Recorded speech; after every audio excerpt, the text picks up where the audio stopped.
Returning home from a trip is usually a moment of relief, but for Terrence Blakemore, it was the beginning of a neighborhood spectacle. As he stepped out his charcoal SUV in front of his lavish home on Alder Bend Drive in Scottsdale, Arizona, he noticed flashing lights reflecting off the stone facade. Confused, he approached the front steps, only to be met by two police officers. "Sir, can you step away from the door?" One officer called, hand resting on his holster. "Excuse me?" "This is my home," Terrence replied, eyebrows raised behind his sunglasses. "We receive a report of suspicious activity," the second officer explained, his tone measured. From across the street, Lorraine Pritchard, his neighbor, stood with her arms crossed, lips pressed into a thin line. She had always prided herself on being the neighborhood watch, but today her vigilance had crossed a line. "Suspicious activity?" Terrence echoed, setting his carry-on down. "I just got back from a trip. You want my ID? I can unlock the door right now." The officers exchanged glances before one of them said, "We need to confirm your story. Could you provide identification and proof of residence?" Terrence exhaled slowly, pulling his wallet from his jacket. "Check the address. It's in my name." As one officer went to the patrol car to run his details, Terrence turned to Lorraine. "Who called the cops on me?" he demanded. "I did." Lorraine stepped forward, chin raised defiantly. "This house has been empty for days. I saw someone unfamiliar, so I acted. That's what a good neighbor does." "Unfamiliar?" Terrence repeated, incredulous. "You've seen me before. I've lived here for years." "I don't keep track of every visitor." Lorraine shot back. "I thought you might be trespassing." The officer returned, confirming Terrence's identity. "Apologies for the inconvenience, sir. You're free to enter your home." "Apologies." Terrence's voice was sharp. "Who even made this call?" Lorraine's expression didn't change. "I was just looking out for the neighborhood." As Terrence unlocked the door, a strange smell hit him. Lavender candles mixed with something savory. He stepped inside, dragging his suitcase over the threshold, and froze. A pair of women's sandals sat by the door, coral pink and scuffed, clearly not his. "Someone's been in here," he called out, his heart racing. "That's impossible." Lorraine replied, "I've been keeping an eye on the place myself." "Keeping an eye?"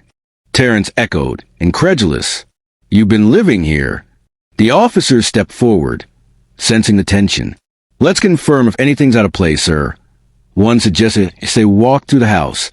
Terrence pointed out the signs of intrusion. Half-empty wine glasses, a throw blanket draped over the couch, and groceries in the fridge that he hadn't bought.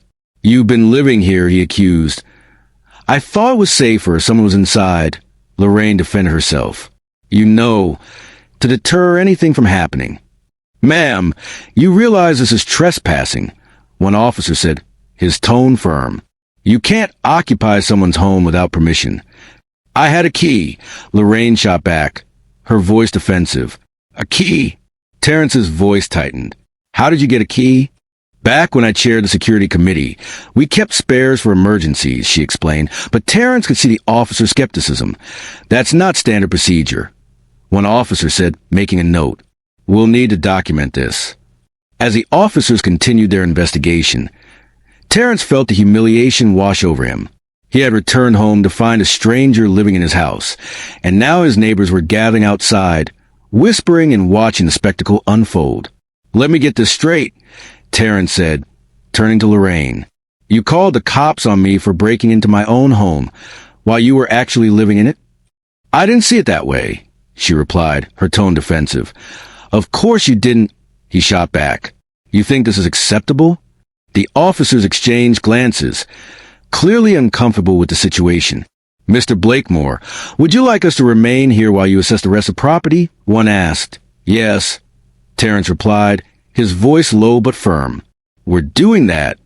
As they moved through the house, Terrence pointed out more signs of Lorraine's invasion. His favorite leather armchair covered in crumbs, a wine ring on the side table, and his personal mail stacked on the nightstand. "You've been opening my mail?" he asked, incredulous. "I was making sure there wasn't anything urgent," Lorraine replied, her tone dismissive. "Urgent? You've been going through my personal information," Terrence exclaimed. The tension in the room was palpable as the officers documented everything. Lorraine's demeanor shifted from defensive to annoyed, but she didn't seem to grasp the gravity of her actions. "Ma'am, you need to collect your belongings under our supervision," one officer instructed. As Lorraine began to gather her things, Terrence felt a mix of anger and humiliation. This wasn't just about his home. It was about his reputation in the neighborhood. He could already see the gossip spreading like wildfire. Outside, more neighbors had gathered, curious about the commotion. Terrence could hear snippets of conversation, some siding with Lorraine, others expressing disbelief at her actions. "Don't you think this is humiliating enough?" Terrence asked Lorraine as she zipped her suitcase. "I don't feel humiliated," she replied, her tone defiant. "I was doing the right thing." "The right thing?" Terrence scoffed. "You called the cops on me and threw wine nights in my sunroom. What part of that is the right thing?" Lorraine's expression hardened, but before she could respond, Officer Delaney interjected. "Ma'am, having unauthorized access to someone's property is not legal, no matter how you justify it." "I don't care what you call it," Lorraine shot back. "I know this neighborhood better than anyone. I've lived here for 20 years. "Then you should know better than to invade someone's home," Terrence replied, his voice rising as the officers wrapped up their investigation. Terrence felt a sense of relief wash over him. Lorraine was finally being held accountable for her actions, but he knew this was just the beginning. The fallout from this incident would ripple through the neighborhood, and he was prepared to stand his ground. He wouldn't let Lorraine's actions define him or his home, as Lorraine left with her belongings.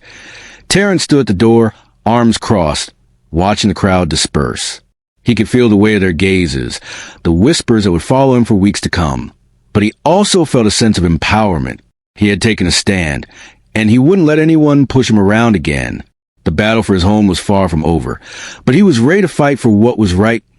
In the days that followed, Terrence filed a formal complaint against Lorraine, and the neighborhood buzzed with gossip. Some neighbors supported him, while others sided with Lorraine, but he knew he had made the right choice at the next HOA meeting. The tension was palpable. Lorraine tried to defend her actions, but Terrence stood firm, recounting the events that had transpired. The crowd listened, some nodding in agreement, others whispering among themselves. As the meeting concluded, Terrence felt a sense of closure. He had reclaimed his space, and he wouldn't let anyone take it from him again.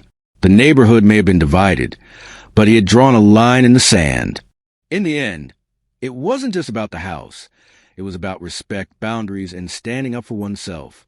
Terrence had learned that sometimes the biggest battles are fought not with fists, but with the courage to say, "This is where I draw the line."